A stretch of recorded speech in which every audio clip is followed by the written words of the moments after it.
The gravel driveway of the Miller farm didn't just crunch under tires. It screamed, a dry, rhythmic protest of limestone and dust that echoed too far into the flat, suffocating silence of the Texas Panhandle. Elias Thorne sat in the driver's seat of his rusted Silverado, the engine ticking as it cooled, staring at the farmhouse that had been his childhood prison and was now his inheritance. The sun was a bleeding wound on the horizon, casting long, skeletal shadows across the dead cornstalks that rattled in the hot wind like dry bones. This was the kind of heat that didn't just make you sweat. It made you rot from the inside out, a heavy, airless weight that tasted of iron and ancient dust. He hadn't been back in 20 years, not since the night his mother had walked into the Llano Estacado with nothing but a kitchen knife and a look of absolute, ecstatic terror on her face.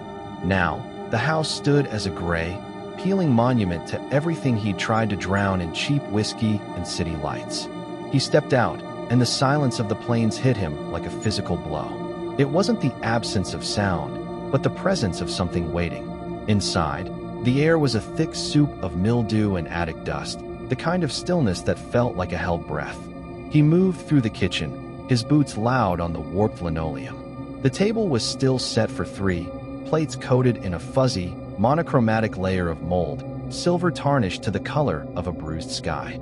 His father's chair was pulled back, as if the old man had just stepped out to check the pump and would be back any second to demand his coffee. Elias felt a prickle at the base of his neck, that primal instinct that tells a prey animal it's being watched through the tall grass. He told himself it was just the house settling, the wood expanding in the brutal evening heat, but then he heard it, a soft, rhythmic thumping from the cellar. Thump, thump, thump. It was the sound of a heavy body being dragged across dirt, or perhaps a heart beating inside the very foundations of the earth. He grabbed a heavy iron poker from the fireplace, his knuckles white, and moved toward the cellar door. The wood was cold, impossible, given the 100-degree temperature outside, and when he pulled it open, the smell hit him. It wasn't death.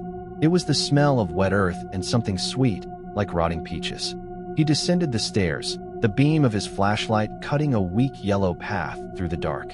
The cellar was empty, save for the old canning jars on the shelves, their contents turned to black, unidentifiable sludge. But the thumping continued, coming now from behind the far wall, where the foundation met the raw Texan clay. He pressed his ear to the stones and heard a voice. Not a voice, really, but a vibration that shaped itself into his name. Elias. It was his mother's voice, but stripped of its humanity, sounding like two stones grinding together. He began to claw at the loose mortar, driven by a frantic, irrational hope and a soul-deep dread. As the stones gave way, he didn't find a room. He found a tunnel, slick and organic, pulsing with a faint, sickly bioluminescence. It stretched down into the deep artesian dark of the Texas soil. He realized then that the house wasn't built on the land. It was being fed to something beneath it. He tried to turn back, to run for the truck and never look back, but the cellar door slammed shut with a finality that echoed in his marrow. The light in his hand flickered and died. In the absolute, crushing blackness, he felt a hand, cold, wet, and far too long, wrap around his ankle. It didn't pull him with violence. It pulled him with a terrifying, motherly tenderness. As he was dragged into the crawl space, his fingernails tearing against the dirt, he saw the faces in the walls. Hundreds of them, his father, his neighbors, the travelers who had gone missing on Highway 287 over the decades, all woven into the root system of something ancient and hungry. Their eyes were open, filled with a dull, perpetual shock. The last thing Elias Thorne saw before the earth filled his mouth was his own mother, her skin now the texture of pale root bark, leaning down to kiss his forehead. "Don't worry, Elias," she whispered, her breath smelling of deep earth rot. "We're never alone in the dark. We're just part of the garden now."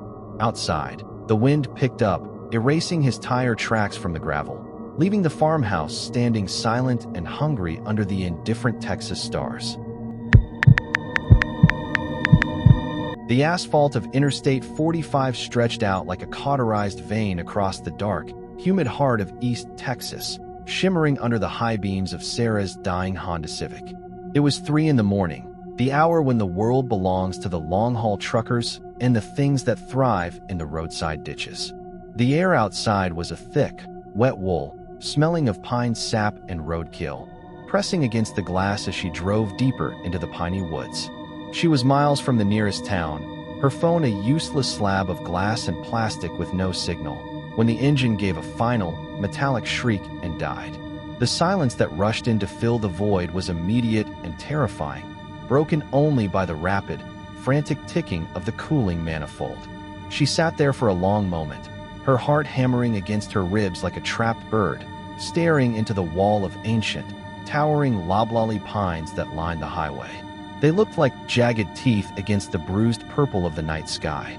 She knew the stories of these stretches of road, the hitchhikers who were never seen again, the ghost lights that led drivers into the bottomless bayous, but she had always dismissed them as the bored inventions of lonely people. Now, with the darkness pressing against her windshield, the shadows seemed to have teeth. She stepped out of the car, the heat hitting her like a physical weight. The silence wasn't empty. It was heavy, filled with the rhythmic, mechanical thrum of cicadas that sounded like 1,000 tiny saws cutting through bone. She walked toward the front of the car, her flashlight beam trembling across the road. That's when she saw it. A pair of shoes. Just a pair of worn-out leatherwork boots, standing perfectly upright in the middle of the northbound lane, 50 yards ahead. No body, no footprints in the dust, just the boots, pointing toward her. A cold finger of dread traced the length of her spine. She told herself a trucker must have lost them. But the way they stood there, stiff, purposeful, suggested they were waiting. She turned back to her car, but the driver's side door, which she had left wide open, was now shut. Through the window, in the dim glow of the dome light that was slowly fading, she saw a shape in the back seat. It was the silhouette of a man, his head tilted at an impossible, broken angle, his fingers pressed flat against the glass. Panic, cold and sharp, overrode her senses. She didn't scream. She couldn't. She began to run, not down the highway where the boots stood sentinel, but into the tree line, her boots slipping on the slick pine needles. The woods swallowed her instantly. The moonlight struggled to pierce the dense canopy, casting deceptive, shifting patterns on the forest floor. Behind her, she heard the sound of a car door opening, the heavy, rhythmic clunk thud of her Civic, followed by the sound of footsteps. Not running, but walking. A slow, heavy, deliberate pace that didn't falter over the tangled roots or through the thick underbrush. Thump, drag, thump, drag. It sounded like someone hauling a heavy sack of wet grain. She crouched behind a massive, lightning-scarred oak, her breath coming in shallow, jagged gasps. The smell of the woods changed, the sweet pine replaced by a sudden, overpowering stench of stagnant water and old copper. The footsteps stopped.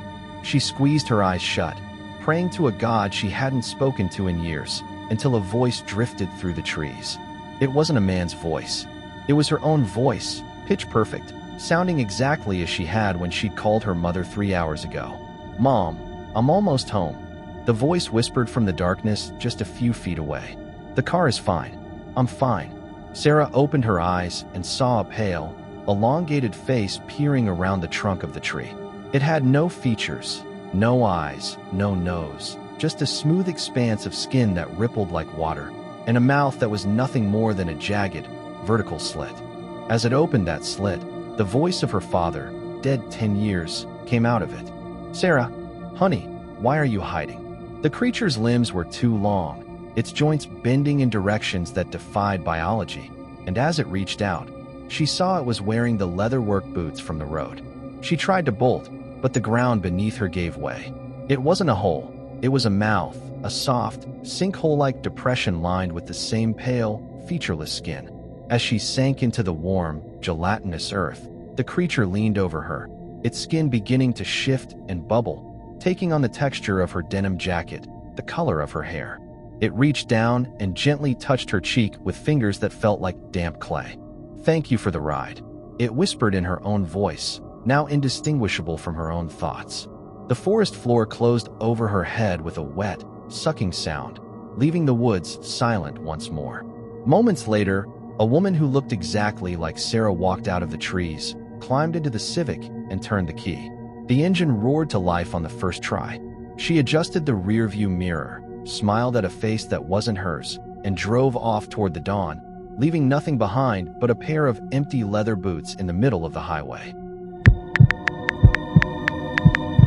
The Caddo Lake backwaters don't move like normal water. They stir like a thick, black bile, choked by the hanging tattered shrouds of Spanish moss that drape from the ancient cypress knees. This was where Miller's Point sat, a rotting splinter of a fishing camp accessible only by a single-lane wooden bridge that groaned under the weight of a heavy thought. Ben had come here to settle his brother's estate, or what was left of it, a sagging two-room shack and a collection of rusted outboard motors. His brother, Caleb, had been a man of the water, a man who knew every hidden slough and cypress break, until the day he simply stopped coming back to shore. They found his boat 3 miles out, circling a stagnant pool in a perfect, hypnotic radius, empty save for a pile of fish scales that looked suspiciously like human fingernails. Ben pulled his truck into the clearing, the humidity wrapping around his throat like a damp hand. The air tasted of sulfur and old, drowned things. The shack smelled of wet dog and something sharper, the metallic tang of a fish market at high noon. Ben moved through the gloom, his flashlight beam catching the dust motes that danced like tiny, translucent insects. Caleb had been obsessive toward the end. The walls were covered in hand-drawn maps of the lake, but they weren't maps of the surface. They were topographic renderings of the deep, dark trenches beneath the cypress roots, labeled with names that made Ben's skin crawl: the lung, the throat, the belly. In the center of the kitchen table sat a glass jar filled with brackish water. Inside, a single pale ribbon of something organic pulsed with a rhythmic, sickening contraction. It looked like a tapeworm, but it had eyes, tiny, milky orbs that followed Ben as he moved. He knocked the jar over, the glass shattering, and the thing slid into the cracks of the floorboards with a sound like a wet tongue clicking against teeth. Sleep didn't come. The heat was a physical presence, a heavy animal sitting on his chest. Around midnight, the sound started. It wasn't the usual chorus of bullfrogs or the splash of an alligator. It was a singing, a low, choral hum that seemed to vibrate up through the stilts of the shack, a sound that bypassed the ears and settled directly in the base of the brain. Ben stepped out onto the porch, the moon a jaundiced eye peering through the moss. The lake had changed. The water was no longer black. It was a shimmering, iridescent silver, and it was rising. Not a flood, but a swelling, as if something gargantuan beneath the surface was taking a very long, very deep breath. He saw them then, the shadows moving beneath the surface. They weren't fish. They were shapes that mimicked the human form, elongated and graceful, their limbs moving with a fluid, jointless ease. He heard his name called from the edge of the dock. "Benny, help me, Benny." It was Caleb's voice, muffled as if spoken through a mouth full of river silt. Ben ran to the edge of the wood, his heart thundering. He saw a figure standing waist-deep in the water, the face obscured by the hanging moss. It looked like his brother, wearing the same flannel shirt he'd disappeared in, but the fabric was fused to the skin, turning into a translucent, leathery membrane. As the figure turned, Ben realized there was no face, only a vast, circular maw lined with rows of needle-thin teeth, vibrating to produce the sound of Caleb's plea. The thing's skin was a map of the lake, the veins tracing the same trenches Caleb had drawn on the walls. It wasn't just a monster, it was the lake itself, given a mockery of flesh. Ben tried to run for the truck, but the wooden bridge was gone, dissolved into the silver slurry of the rising water. The ground beneath the shack began to liquefy, the cypress knees extending like fingers to pull the structure down into the muck. He felt a sharp, stinging pain in his calf and looked down to see the ribbon thing from the jar burrowing into his muscle, its pale body disappearing beneath his skin. The singing grew louder, a deafening, beautiful roar that promised an end to the heat and the loneliness. He fell into the water, and it didn't feel wet. It felt like returning to a womb of cold, silent pressure. As the blackness claimed him, he saw his brother, truly saw him, woven into the roots of a 1,000-year-old cypress, his eyes wide and clear, his mouth open in a silent, eternal scream of choral harmony. Ben opened his own mouth to scream, but only the silver water came out, and he began to sing. The desert outside Marfa, Texas doesn't just hold heat. It holds memories that the sun has bleached white and brittle. This was where Miller's Rest stood, not a town, but a collection of sun-rotted trailers and a single, corrugated metal gas station that looked like it had been dropped from a great height and left to rust. Gabe was driving a semi-truck loaded with industrial coolant, his eyes burning from 16 hours of blacktop and caffeine, when the stars started to move. At first, he thought it was the exhaustion, the way the mind plays tricks when the horizon becomes a flat, endless line, but the constellations were buckling. Orion's belt was unspooling like a broken necklace, and the North Star was drifting south with a slow, predatory grace. He pulled into Miller's Rest, the air smelling of ozone and scorched creosote, the silence so absolute it made his ears ring. The gas station was lit by a single, buzzing fluorescent tube that flickered with a rhythmic, Morse code urgency. Inside, the shelves were empty, save for rows of identical, unlabeled tin cans. Behind the counter sat a man whose skin looked like cured leather stretched too tight over a bird's skeleton. He didn't look up as Gabe entered. He was busy sewing a piece of blue denim to a patch of his own forearm with a rusted needle. The man's eyes were the color of a dead television screen. "Don't look up for too long, boy," the man whispered, his voice sounding like sandpaper on a coffin lid. "The sky is hungry tonight. It's been a long time since it had a fresh perspective." Gabe backed away, the hair on his arms standing up as a low-frequency hum began to vibrate through the soles of his boots. It wasn't a sound, but a pressure, the kind that precedes a massive tectonic shift. He ran back to his rig, but the truck was gone. Not stolen. There were no tire tracks, no sound of an engine. It was simply gone, as if it had been erased from the world with a giant thumb. In its place was a circle of white sand, perfectly level and cold to the touch. He looked up, forgetting the old man's warning, and saw that the sky was no longer a vacuum. It was a ceiling. The stars weren't distant suns. They were holes, tiny punctures in a black, organic fabric that stretched across the universe. And something was peering through the holes. Huge, multifaceted eyes, the size of Texas counties, were blinking behind the veil of the night. The humming intensified, becoming a physical force that pinned him to the cooling asphalt. Then the stars began to descend. They weren't falling. They were being lowered on invisible, silver filaments. As they got closer, Gabe saw they were crystalline spheres, each one containing a different, frozen moment of time. In one, he saw himself as a child, crying in a dark closet. In another, he saw his own funeral, the casket empty and the mourners' faces blurred like thumbprints on a wet photograph. One sphere landed softly on the sand in front of him. It was warm, vibrating with a frantic, internal energy. Inside was his truck, shrunk to the size of a toy, the tiny Gabe inside the cab screaming a silent, glass-muffled scream. The man from the station walked out into the cold sand, his denim-patched arm glowing with a faint, sickly blue light. "They collect us, you see," the man said, looking up with a terrifying, ecstatic envy. "They don't want our bodies. They want our win. They want the moments we felt most alone." The sky began to peel back, revealing a pale, fleshy underbelly that pulsed with the rhythm of a slow, cosmic heart. A filament descended toward Gabe, tipped with a needle-fine point of light. He tried to scream, but his voice was already being pulled into the sphere, his memories of the road, his mother's face, the smell of rain, all of it being distilled into a single, glowing marble. As the needle pierced his temple, Gabe didn't feel pain. He felt a sudden, horrifying expansion. He was the desert. He was the road. He was the empty tin cans on the shelf. And then, he was nothing but a tiny, flickering light, hanging in the black Texas sky, waiting for the next driver to look up and wonder why the stars seemed so close tonight.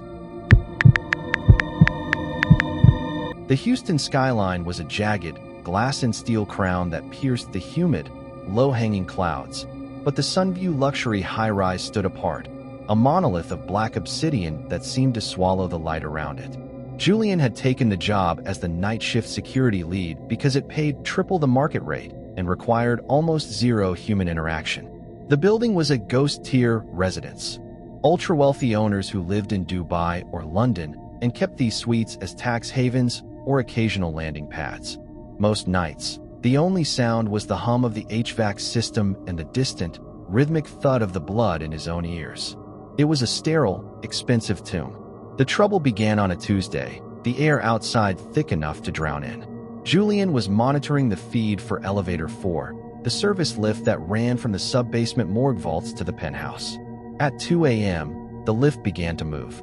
There was no one on the guest registry, no fob had been swiped, and the lobby was empty. He watched the digital readout climb. B3, B2, L, 10, 20. It stopped at the 44th floor. The doors slid open on the monitor, revealing a hallway draped in shadow. No one stepped out. No one was inside.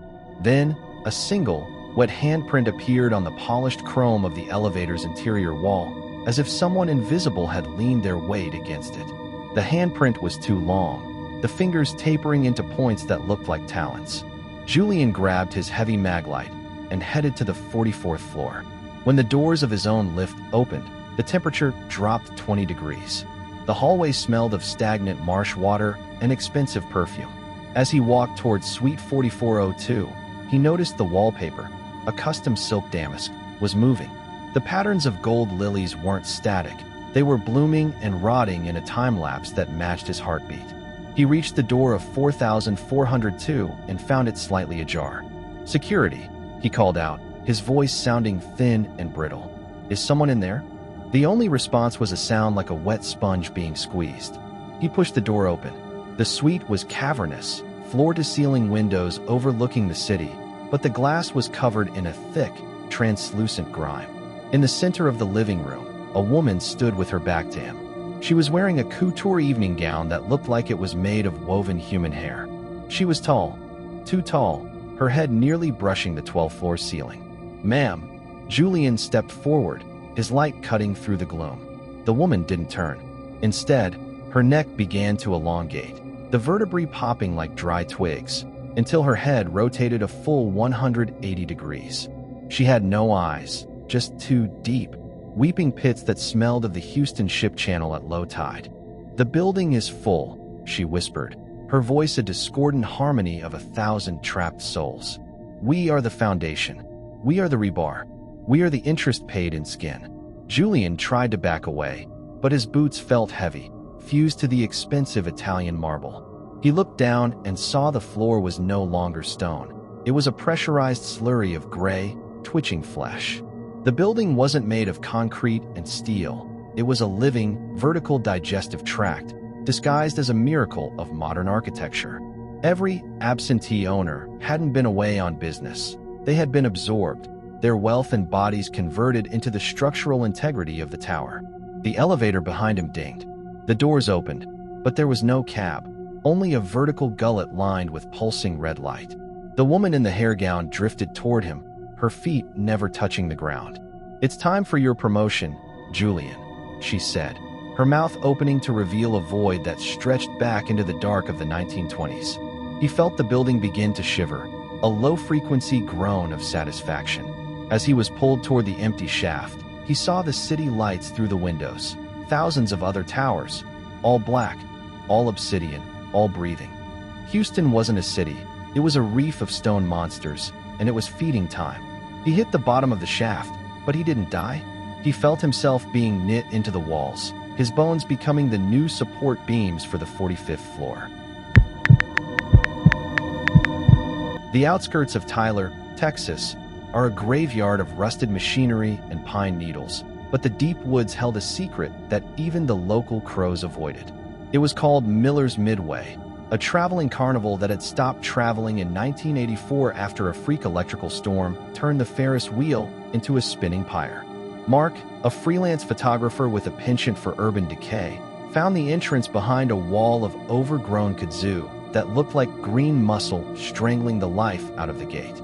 The air here was different, stagnant, and smelling of ozone and burnt sugar, a cloying, heavy scent that clung to the back of his throat. He hauled his gear over the fence, the iron cold enough to bite through his gloves despite the humid East Texas evening.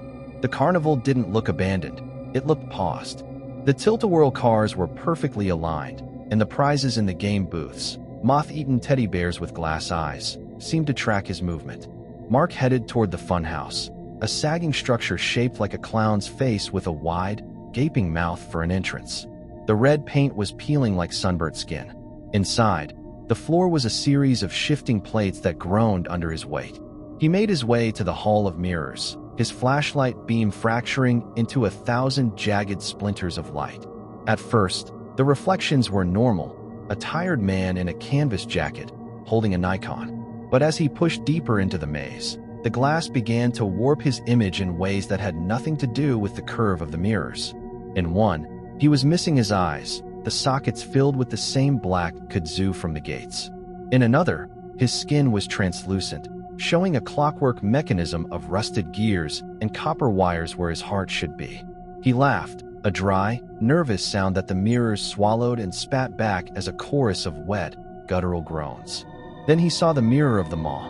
It was a massive, floor-to-ceiling pane at the very center of the maze. In it, he didn't see himself. He saw his childhood bedroom in Dallas, but the walls were bleeding. On the bed sat a version of Mark that was at least 80 years old, skin like parchment, screaming soundlessly at something standing in the corner. The thing was a tall, thin figure made entirely of discarded carnival tickets, its face a blank, white mask with the words "No refunds" stamped across the forehead. Mark tried to turn back, but the exit was gone. The mirrors had shifted, closing in on him until he was trapped in a triangular prism of glass. He felt a sudden, sharp heat on his neck. He looked into the mirror directly in front of him and saw the ticket man standing right behind his reflection. He spun around, but the space behind him was empty. When he looked back at the glass, the ticket man was closer, its paper hands reaching out from the silver surface. The glass didn't shatter, it rippled like a pond. The paper fingers breached the surface, cold and sharp as razors, and gripped Mark's throat. He tried to scream, but his voice was replaced by the tinny, distorted music of a calliope. He watched in the reflection as his own body began to flatten, his flesh turning into colorful cardstock, his bones snapping into thin, wooden slats. The ticket man stepped out of the mirror and into the physical world, wearing Mark's canvas jacket and holding his Nikon. It adjusted the lens, smiled a wide, ink-stained smile, and walked out of the funhouse into the Tyler moonlight. Inside the mirror, the new Mark, the paper Mark, was pinned to the glass, a permanent attraction. He looked out at the abandoned midway, watching as the lights on the Ferris wheel began to flicker to life, one by one, powered by the souls of those who thought they were just taking a picture of the past. The last thing he saw before the glass turned opaque was the ticket man at the gate, hanging a new sign, open for business. Admission, your tomorrow. The Permian Basin is a flat, desolate stretch of West Texas where the horizon is a jagged line of pumpjacks nodding like giant, mindless insects. Deep in the heart of the scrubland sat Rig 88, a massive iron spire owned by the Miller Graves Corporation. They weren't looking for light, sweet crude anymore. They were drilling for the deep vein, a theoretical pocket of supercompressed hydrocarbons located miles below the Permian Shelf. Jack, the night shift foreman, felt the vibration long before the alarms went off. It wasn't a shudder or a mechanical grind. It was a low, rhythmic thrum that made the fillings in his teeth ache.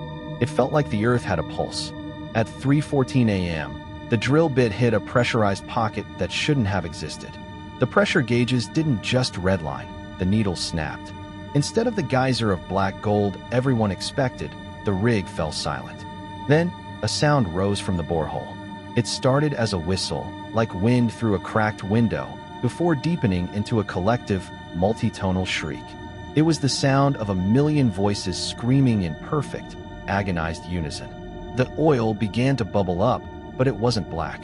It was a deep, iridescent violet, thick as molasses and smelling of ancient cinnamon and burnt hair. Jack watched from the catwalk as the substance touched the boots of his lead roughneck, Miller. The moment the violet sludge made contact with the leather, Miller froze. He didn't scream. He didn't move. He simply began to dissolve, his body turning into a liquid slurry that was sucked down into the borehole, as if the earth were drinking through a straw. The oil wasn't a fuel. It was a biological solvent, a prehistoric, sentient liquid that had been trapped in a tomb of stone for 1 billion years, starving. It began to flow upward, defying gravity, crawling up the steel legs of the rig with the fluid grace of a hunting cat. The screams from the borehole intensified, now mimicking Miller's voice. "It's so warm, Jack," the hole shrieked in Miller's distinct Texan drawl. "It's so crowded. Come see the others." Jack scrambled for the emergency shutoff, but the controls were already coated in the violet film. The substance was translucent, and inside the undulating waves of sludge, Jack could see faces. Not just Miller's, but creatures with elongated skulls and multiple eye sockets, the inhabitants of the world before the sun grew hot. They were all woven together in a shimmering, eternal web of agony. The rig began to groan as the violet oil seeped into the very molecules of the steel, converting the metal into a soft, organic cartilage. The entire structure started to lean, pulsing with the same heartbeat Jack had felt earlier. He realized then that they hadn't tapped a well. They had pierced the skin of a titan. The deep vein was exactly that, a vein. And now the blood of the earth was reclaiming the parasites on its surface. As the violet tide rose to his chest, Jack didn't feel the burn he expected. He felt a sudden, terrifying clarity. He could feel every other person on the rig, their memories, their fears, their first heartbreaks, all being blended into a single, massive consciousness. He saw the history of the planet, the rise and fall of empires of scale and feather, the slow crawl of the continents. He was no longer Jack. He was a single red blood cell in a body the size of a planet. The rig collapsed into the hole, vanishing into the purple dark, leaving nothing behind but a perfectly smooth circle of glass in the Texas sand. By morning, the wind had covered it with dust, and the pump jacks nearby continued their mindless nodding, oblivious to the screaming god waking up beneath their feet. The hill country of Texas is a place of limestone ridges and ancient, gnarled oaks, but the town of Miller's Inn sat in a valley so deep the sun seemed to give up on it by 4 in the afternoon. At the edge of the town square stood the Holloway Funeral Home, a Victorian monstrosity of white-painted wood and stained glass that looked like a wedding cake left out to rot in the rain. Silas was the town's only apprentice mortician, a man who had grown comfortable with the cold, waxy stillness of the dead. But Holloway's had a rule that defied every textbook Silas had ever read. The special viewings only happened between the hours of midnight and 3 a.m., and they were strictly for the families who lived in the mansions hidden behind the high cedar fences on the ridge. On a night thick with the smell of mountain laurel and damp earth, Silas was tasked with preparing Old Man Miller, the patriarch of the valley. The body had arrived in a crate of hammered lead, sealed with wax. When Silas cracked it open, he didn't find the shriveled remains of an octogenarian. He found a man who looked barely 20, his skin a radiant, pearlescent white, his hair like spun silver.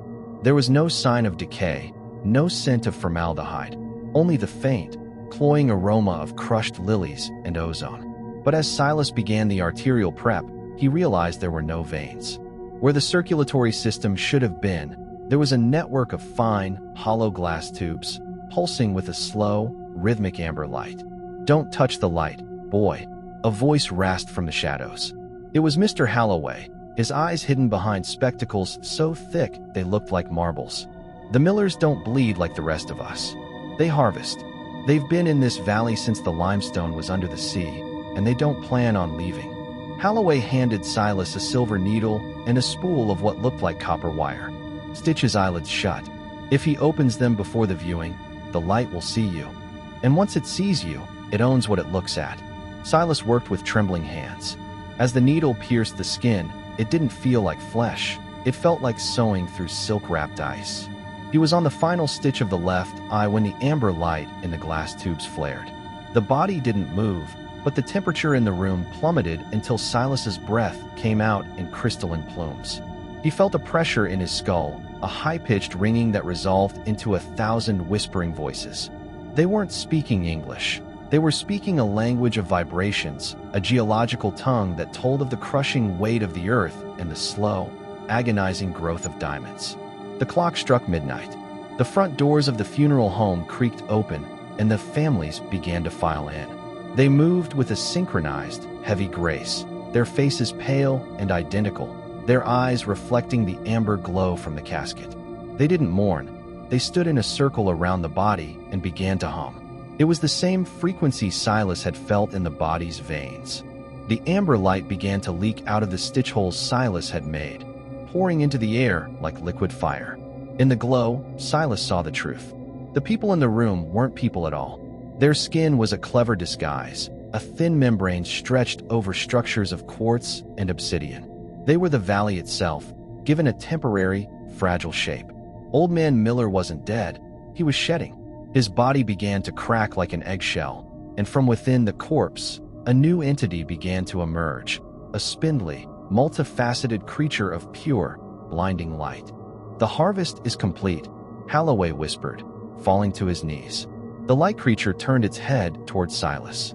Even through the stitched-shut eyelids, Silas felt the gaze strip away his memories, his name, his very soul. He felt his skin beginning to harden, his blood slowing and crystallizing into amber. He wasn't dying. He was being turned into a statue, a permanent fixture of the Holloway parlor. As the sun began to peek over the limestone ridges, the families retreated into the shadows. The funeral home was empty, save for a new, incredibly lifelike statue of an apprentice mortician standing by the door. And in the lead crate, there was only a pile of discarded, gray skin that smelled of crushed lilies. The Bolivar Peninsula is a graveyard of salt-bleached wood and rusted iron, a thin strip of land where the Gulf of Mexico grinds away at the Texas coastline with a slow, rhythmic hunger. In the shadow of the derelict lighthouse sat Miller's Landing, a cluster of stilt houses that looked like skeletal hands reaching out of the marsh. Elias was a salvage diver, a man who made his living by pulling the secrets of the dead zone up from the silt, the place where the oxygen fails and the water turns into a heavy, black curtain. He had been hired by a silent, shadow-drenched man to recover a biological sample from a research vessel that had foundered during the last hurricane. The wreck sat 60 feet down in the suffocating dark. When Elias hit the deck of the SS Marrow, his helmet light cut a path through a cloud of microscopic, glowing organisms that pulsed in time with his own frantic breathing. The ship hadn't just sunk. It looked like it had been pulled down by something with immense, crushing force. The steel hull was buckled inward, the edges of the metal melted and smoothed like candle wax. He moved toward the cargo hold, his movements slow and dreamlike in the pressurized deep. Inside, he didn't find crates of sensors or vials of chemicals. He found a single, massive rib cage. If a rib cage could be 30 feet long and made of translucent, vibrating glass. Inside the glass cage was a heart. It was the size of a compact car, deep violet, and it was beating. From thump. The sound traveled through the water not as noise, but as a physical impact that rattled Elias's teeth and threatened to crack his faceplate. He reached out to attach the lift balloons, but the moment his glove touched the glass, the water around him changed. It turned thick and sweet, like syrup, and the pressure on his suit suddenly vanished. He felt as light as a dandelion seed. He realized then that he wasn't looking at a heart. He was looking at a doorway. The ribs were the arches of a cathedral that stretched back into a sea that existed before the earth had cooled. Through the violet membrane of the heart, he saw Galveston, not as it was, but as it would be. He saw the water rising, the skyscrapers of Houston becoming coral reefs, and the people weren't drowning. They were changing. Their skin was turning into the same translucent glass, their lungs hardening into gills that breathed the heavy, black silt of the deep. "We've been waiting for a witness," a voice echoed in his helmet. It wasn't the radio. It was coming from the marrow of his own bones. He looked up and saw his dive partner, Sarah, who had disappeared 10 minutes ago. She was floating above the wreck, but her diving suit was empty. Her body had become a shimmering, gelatinous cloud of those same glowing organisms he'd seen earlier. She reached out a hand, and where her fingers touched his helmet, the reinforced glass began to dissolve. Panic flared, but it was a cold, distant thing. He watched as the salt water rushed in, but instead of the burning agony of drowning, he felt a sudden, ecstatic coolness. The water didn't fill his lungs, it replaced his blood. He looked down at his hands and saw the skin peeling away in long, iridescent ribbons, revealing the glass-like structure beneath. He wasn't Elias anymore. He was a piece of the storm. He was the weight of the tide. He looked back toward the surface, toward the lights of the Texas coast, and they looked like tiny, insignificant sparks. The Gulf was no longer a body of water. It was a vast, sentient mind, and he was finally a part of its thoughts. Above, on the docks of Miller's Landing, his boat sat empty, the engine still idling, a ghost ship waiting for a captain who had found a much larger vessel. The lighthouse beams swept over the water, but it couldn't see what was rising from the dead zone. A new kind of wave, one made of glass and ancient memory, coming to take the land back. The Interstate 10 highway doesn't end in El Paso, it just forgets itself. If you drive west long enough, past the last flickering neon of the truck stops and the last gas for 100-mile signs, the asphalt begins to lose its color, turning the pale, sickly gray of a dead man's fingernail. This was where the void line sat, a stretch of road that didn't appear on any GPS, leading to a town called Miller's Grace. Arthur was a long-haul trucker who had driven every mile of the lower 48, but he had never seen the sky look like this. A bruised, oily yellow that stayed constant regardless of the hour. The horizon wasn't a line. It was a seam, like two pieces of mismatched fabric stitched together by a blind tailor. He pulled his rig over when the road simply stopped. It didn't crumble. It ended in a clean, surgical shear. Beyond the bumper of his truck, there was nothing. Not a cliff, not a canyon, just a flat, matte black expanse that seemed to absorb his headlights. But as he stepped out of the cab, his boots didn't hit air. They hit a surface that felt like cold, polished bone. He walked forward, into the nothingness, and as his eyes adjusted, he saw the reflections. They weren't his reflection. They were thousands of other Arthurs, all of them standing by their trucks, all of them looking down into the dark.